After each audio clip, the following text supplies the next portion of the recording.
Good morning, FlowChat connector. Sean here, back at you with another high ticket tune-up. In this video, I'm going to teach you the key to hypnotic persuasion in high ticket sales. Stay tuned. This is going to be a banger.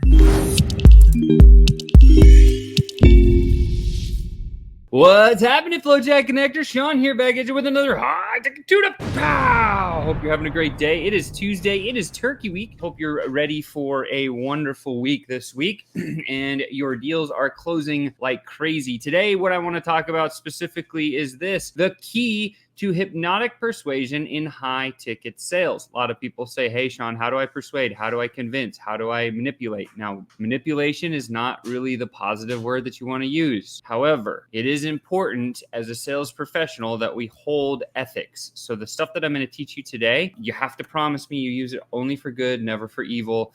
That's our motto here. And so as long as you're always for good, never for evil, we're going to jump right into it. And don't forget to smash that like button, feed the algorithm gods. And yeah, let's just dive in. So the question that I got actually came in from a friend of mine. He was explaining the situation where he got into a sales conversation with another salesperson who was trying to sell him something. And a couple of things happened where he said, Sean, I went in that conversation. I wasn't ready to buy. And by the end of the conversation, I was like, oh my God, I totally see the light and I want to buy. How did that happen to me? So then I asked him a few more questions, and we kind of got into where the things shifted in the conversation for him. And as a sales professional, one of the things you want to remember is this rule. Here's the key. This is the one key to hypnotic persuasion in high ticket sales. Now, it's easier written than said and done. I just want to share. So the key is to ask people to think the way you want them to think. Only if it's in their best interest to move forward in the direction that you're bringing them along, right? Because this can be used for evil. And so the secret here, it's very, very, very simple, right? And so asking people to think the way that you want them to think, the only thing that you have to do is when you get to that part of the conversation where you want to entice an emotion out of them, maybe a buying emotion or pain or pleasure emotion or curious emotion or some sort of emotion that you want to evoke out of somebody, all you have to do is give them a slight example of how you feel that way first, and then switch the verbiage. And so I have an example that I'm going to share with you here, and this is a really powerful one. So if you need somebody to be curious about your thing, so say, for example, you are, presenting something that is a little bit in the prolific zone, because you got the crazies, like the crazy zones are on the outside, you got the normal in the middle, but then there's that little area between normal and crazy, which is called the prolific zone. And if you have some sort of a product or service that's in the prolific zone, you might want to get your prospect a little bit curious about what it is that you do.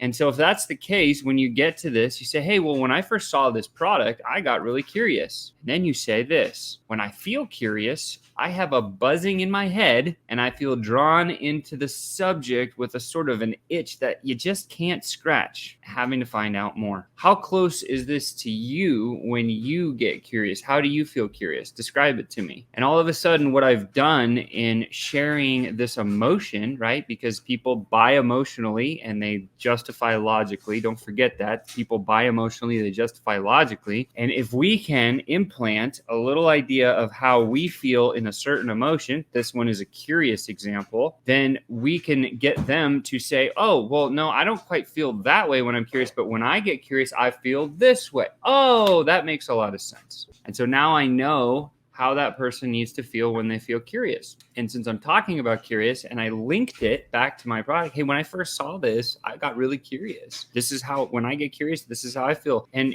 notice in the wording of my sentence here, it says, when I feel curious, I have a buzzing in my head and I feel drawn into the subject with a sort of itch that you just can't scratch.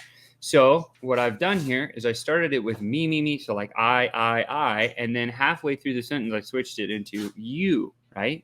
And so this is a very subconscious NLP move, and I want to share it with you today because I think it's valuable. So when you're doing this, if you're going to get somebody to think into an emotion like this, and you describe it for you first, say, hey, when I get curious, this is how I feel, this and this and this. And then you just can't get there. You can't, you, right? So it goes I, then you at the end of the sentence. What'll happen is that person will immediately wear that. It'll transcend, the whole emotion will transcend onto them. And then they'll be like, well, yeah, like I totally feel the same. Or actually, I feel that, but I also feel this and this. Oh man, that's totally crazy. So let me share a little bit more about this product. See if you're curious about it. Yeah? Yes. Okay. So now you go into, does this make you curious? Oh my gosh, it totally does. Now you're getting someone to think the way that you want to think. And then when I was having this conversation with my client, he said, oh my God, they totally did that to me. I see what happened. I understand how it works now. I'm so excited I can go and use this. So next time you're in a selling conversation, again, just a quick tip here. If you want to use the one key to hypnotic persuasion, you need to get people thinking emotionally. Right? Can't be just feature and benefit fact sales. It doesn't work that way. People have to feel things. And so if you're evoking curious or pain or anger or happiness or elation or joy, hey, when I get elated, I feel like this and my head does this and I do this and this, and you just can't even describe how amazing that's going to feel. Have you ever felt that way before? Or how do you feel elation? And then now your prospect is into emotion, right? And that's now we're in the emotional realm with them. And then we can take them down the path of anywhere you want to go. Hey, I love the vibe and the energy that's coming from you right now. I would love to work with you. Let me ask you, am I someone that you would want to work?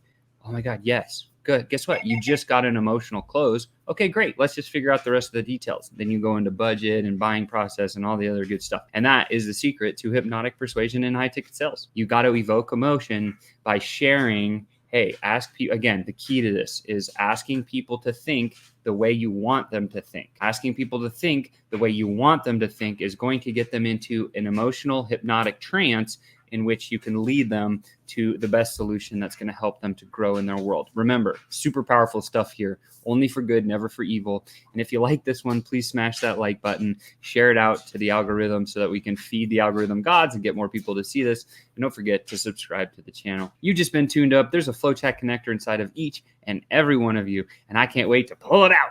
So with that said, I look forward to seeing you next time. Have a wonderful day, and we will most def talk soon.